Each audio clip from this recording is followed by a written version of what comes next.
again, everybody, and welcome to the Rec.Poker Podcast, Forums Edition. I'm your host, Jim Reid, and I'm Bluffsterini in the home games, and I'm joined here by this illustrious panel, as always.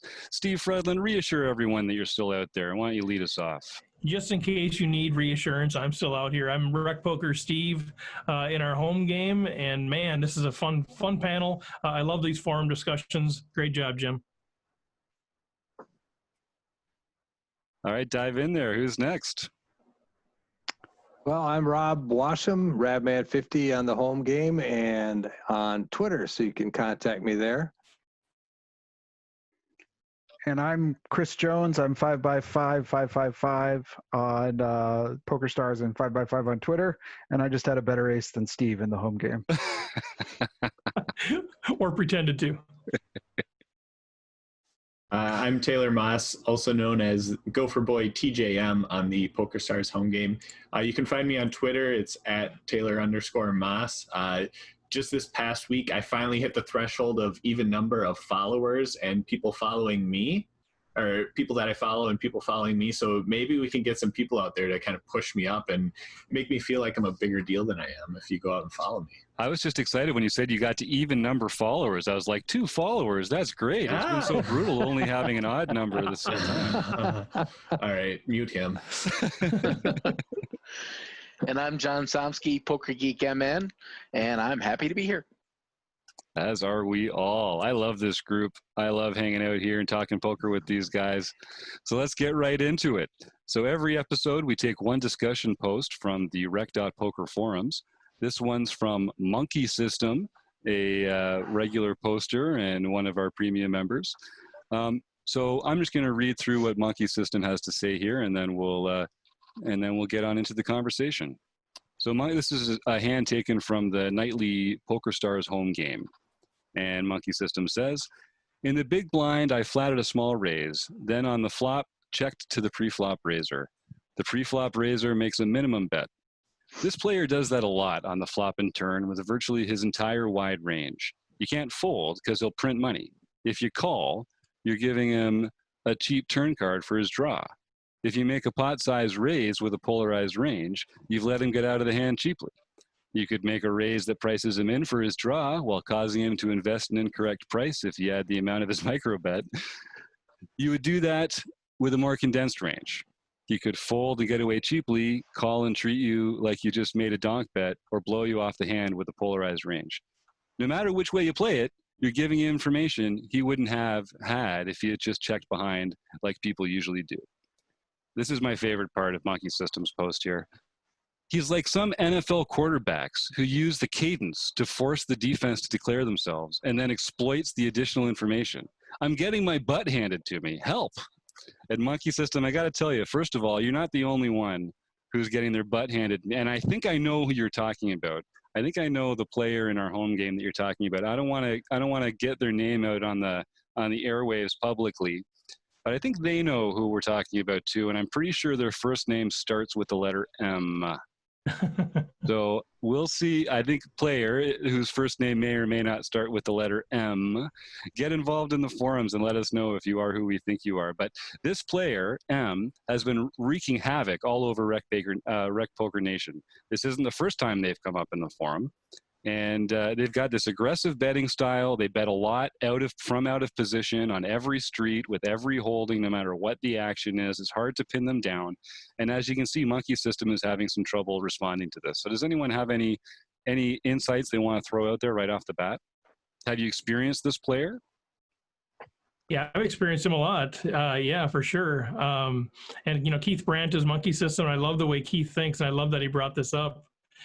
It's a fantastic question. I've got some thoughts, but I think Rob wanted to chime in there, so I'm really curious what Rob has to say about that. He's telling me to go forward. Yeah, you go make a fool of yourself, Steve, and then I'll come back in and correct you. I love it.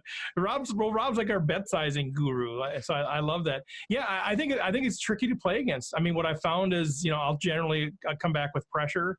But it's almost impossible to fold in almost every one of those situations because you always feel like you've got enough equity for 5% of the pot, so that's almost out of the question in most situations. But, whether it's this person or whether it's other people, I tend to go ahead and take an aggressive line against them, and because it puts the pressure back on them. And what I found with some of the folks that do this is that then they have to sort of define themselves a little bit too.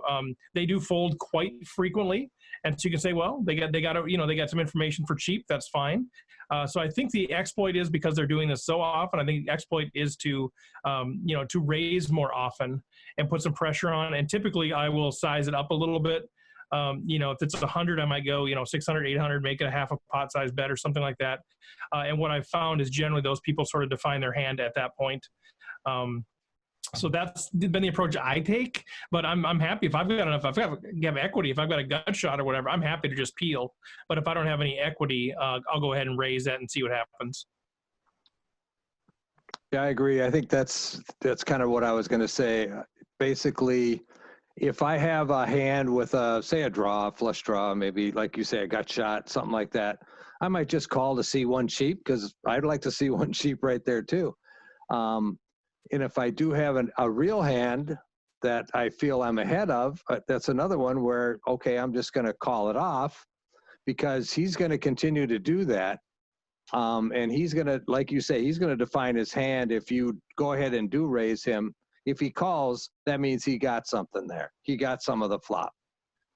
So you don't really have to raise if you actually have a holding, or if you have a nice draw. I think that's an opportunity to get a free card, or to keep him in the game and keep him betting. So yeah, I like the thought of, if you don't have a hand, or you got a good bluff type of hand, to go ahead and raise at that point in time. And you're going to find out real quickly if he has something. If he calls, he has something. If he doesn't, if he folds, you take down the pot right there.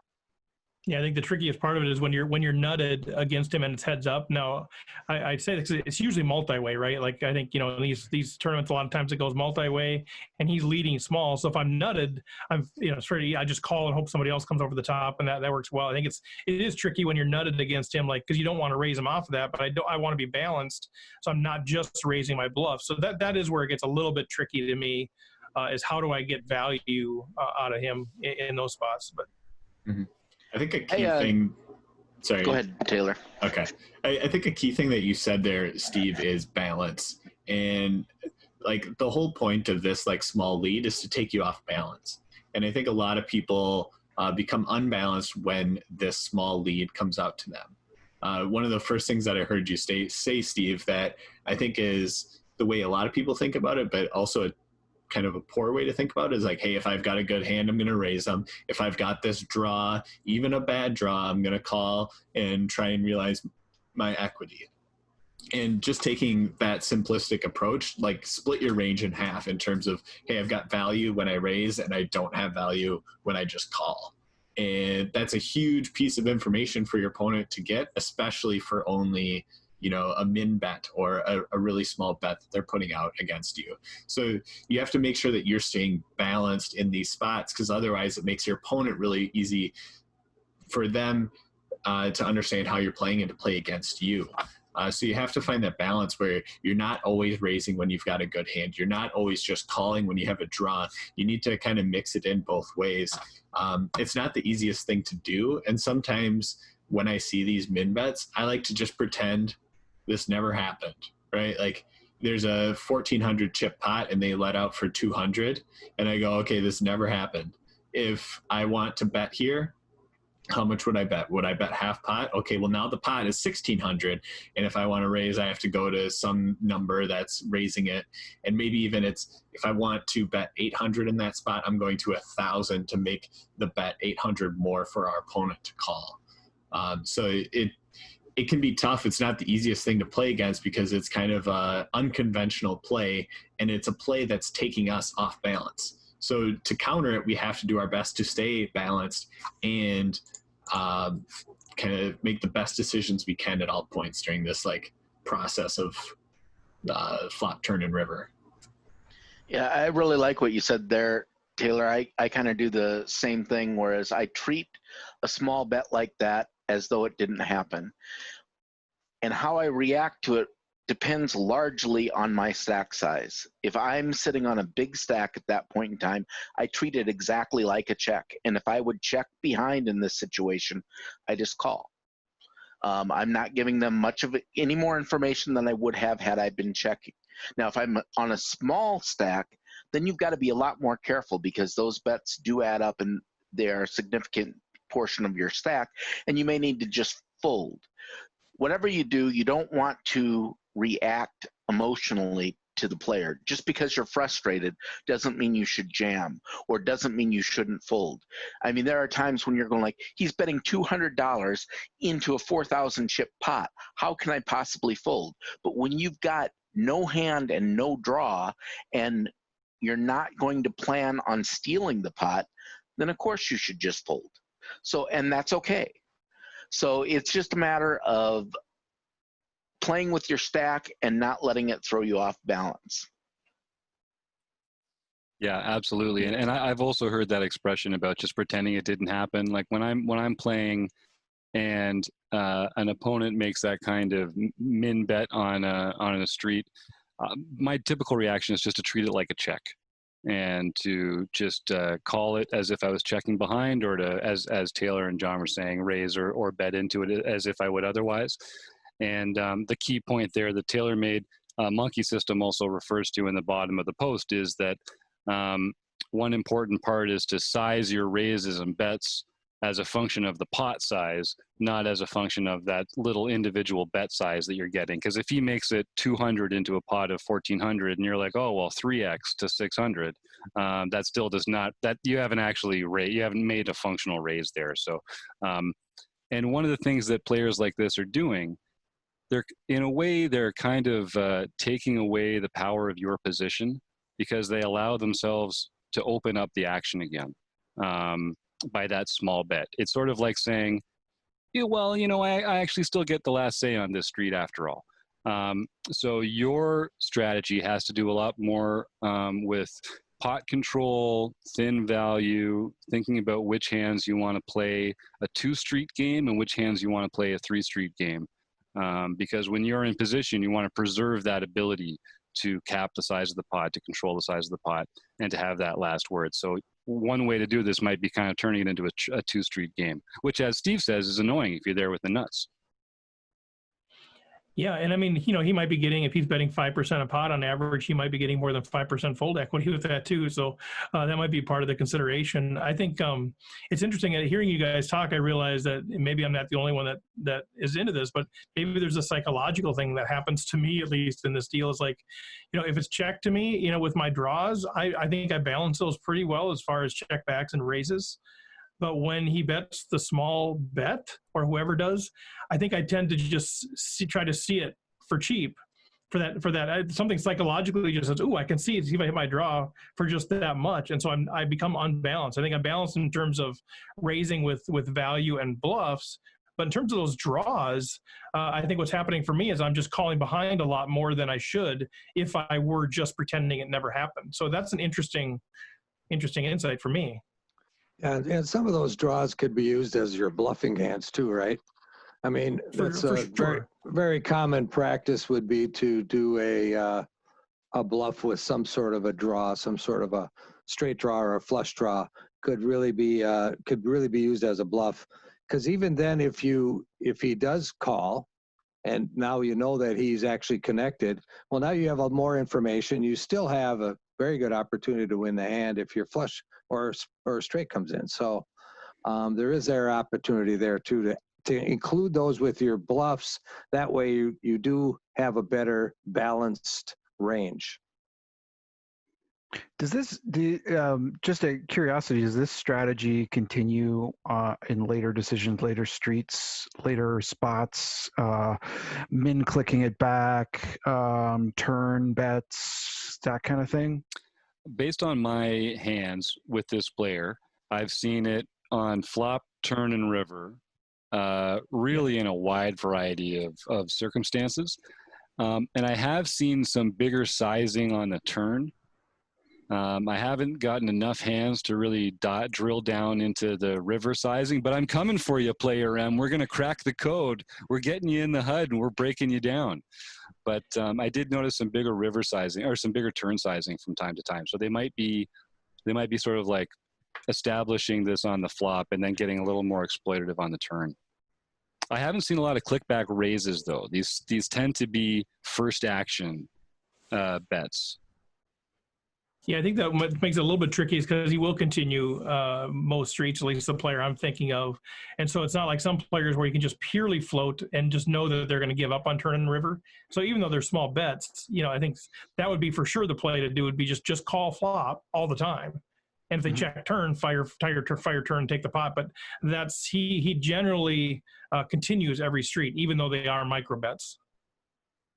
And you really do cap your range too by just calling. If you're calling in a conventional fashion in the way that we were talking about here before, well, I'm getting such a good price, I'm just going to call with my draws and raise my value hands. Like you really are making your own life difficult on those later streets because now you have to play the guessing game of, am I going to call this bet with what I've essentially turned into a bluff catcher? And that's just a harder game. It's harder to balance those calling ranges than it is to balance your own aggressive actions. Or maybe that's just me. Yeah, I mean it's interesting because I've been watching in kind of quarantine COVID days. I've been watching a lot of main event. Actually, I saw Rob's table the other night, which was awesome. Yeah. But one of the things I've noticed is there's some players who do that click back kind of thing, even in the main event, and some of the high profile players like Michael Mizrachi was doing that a lot. Phil Hellmuth does that a lot, where they kind of click back raise to sort of figure out kind of where they're at. They kind of have a marginal hand or trying to figure out where they're at, and it's not a very conventional strategy, but I've noticed some of them doing that, and I've been thinking about how I would play against this, and this feels like another kind of strategy like that, where it's this sort of informational bet where they're not risking much, but they're trying to figure out how you're going to react to it as a player. And maybe the way to react to it is to not give them much information. So we're either calling, or maybe we are ourselves. I mean, if this player is doing this, they're probably doing it because the idea of it frustrates them. A lot of players take on tactics that like things that frustrate them. So maybe a click back raise is just the absolute, idea with this player, because now they're going to have to put more money into a pot, but they're going to have to make a decision about how to approach it, the same decision they're trying to make you make. And if you're out of position, maybe leading out into this player for a small bet is a really, where you might otherwise, that donk lead, you might otherwise not do it. Maybe putting them sort of on their toes to kind of figure those things out would be a really interesting approach against a player like this. And I mean, one nice thing about the small bet sizes is that it does free you up to get out of line a bit on some continuing plays, because you're going to be getting pretty good odds on raises, and you're going to be getting pretty good odds on calls. You can float profitably and plan to take it away in the future. So they're playing a very wide range. The question is, are they doing it in a balanced fashion? And then how can we sort of counter exploit that? We talk a lot about how whether GTO is really applicable for the games that we're playing against, but this seems to me as a great time to start thinking about GTO, because we're trying to be unexploitable ourselves here. We're trying to basically protect our own continuing ranges so that they can't be exploited by intelligent players that are gaining information about us on the flop and then using it against us on the turn in the river. So I'm kind of fascinated with this from that point of view, how can we examine it from a GTO point of view and see if we can actually like crack the nut here. Yeah, I really like what Chris just said, because it's making you uncomfortable when he does that. You don't really know how to react. So what do? You try to make him uncomfortable. So I really like that approach. I mean, if you have that type of hand that you would normally raise it to half pot, maybe just click it back, because you're still in that mode where you're going to be putting a half pot in, and now he can easily react properly to a half pot bet, because there's no decision for him now. It's either fold or continue, right? But if you just click back, now he's going to wonder, well, it's not costing me that much. I mean, what should I do now? So you're putting him right where he put you. I love that. That's fantastic. Whenever this thing airs, like whenever this is, like we're all gonna be watching and seeing all these clickbacks, right? Everybody's gonna be min-betting this guy. That's all you're gonna see. I feel like we should warn him in case he's not listening to the podcast. Well, he's been wreaking havoc on the entire Rec Poker Nation. Yeah, like, honestly, he just won one. Yeah, he just. I don't want to give it away. We don't know that, but I think that's who it was. But yeah, come on, Steve. But this isn't the first time it's come up in the forums. I've even had someone. So when I was one of the people I was working with for coaching asked me about this player and like how we could approach their game very differently. So kudos to Player M. You are providing some stimulating fodder for the Rec Poker forums. But we are after you, sir or madam. We are coming and we will catch you. So I can't say that this person maybe won one recently, but you can give the first initial. Is that how that is? A lot of different first initials out there. It's different names. All right.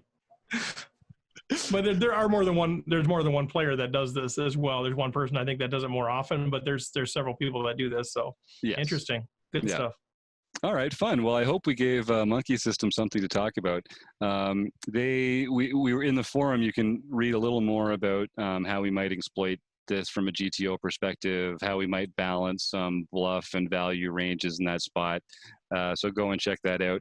And please write your own posts in the rec.poker forum. Bring us some hands from the home game. Tell us how we played things poorly so that we can come here and get better together. Let's all get better together. Share the pain, people. All right. Well, I'd like to thank everyone for being here on this excellent edition of the Rec Poker Forums podcast. Website AMP, Learn Pro Poker, and Running Aces Hotel, Racetrack, and Casino. And of course, Steve Fredlin and everyone here on the panel for coming and talking poker with me. Thanks, everybody, and have a great night.